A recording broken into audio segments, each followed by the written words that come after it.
Good morning.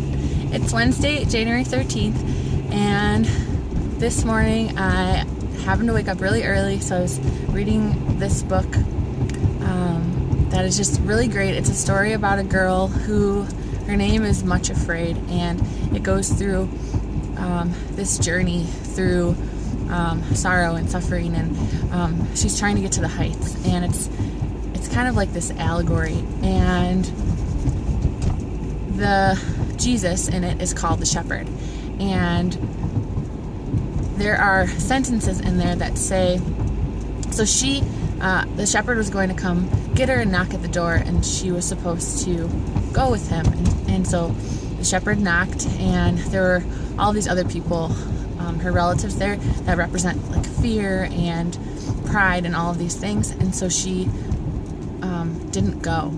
And she later went after the shepherd and just thought that he would just be so upset with her. But he just kind of grabbed her by the hand and was like, "Are you ready?" There's just no condemnation, no guilt.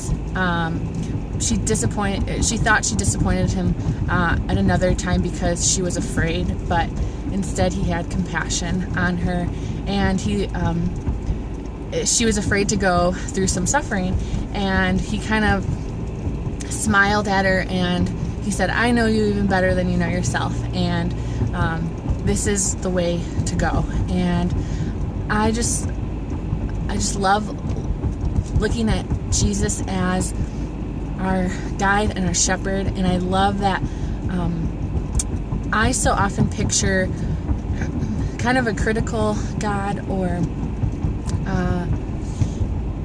like he's disappointed in me, but it's really neat to see this story play out and see his reactions. He's so patient, and he smiles at her, and he sees her heart, and it's just the most beautiful story. And I just love, we're literally on an adventure, and we get to do it with Jesus, and he's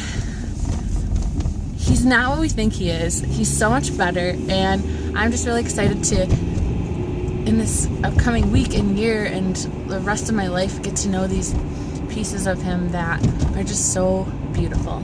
And so I just pray for you for a renewed experience of who Jesus really is, his character, how loving he is, and how patient he is, and that he sees you as so beautiful and so important, and you're here for a purpose. And I just want you to be reminded of that this morning. And I just pray that this week, even, your relationship with him will just blossom, and you'll invite him into your workplace and into your decisions. And I just pray that you see him like you've never seen him before.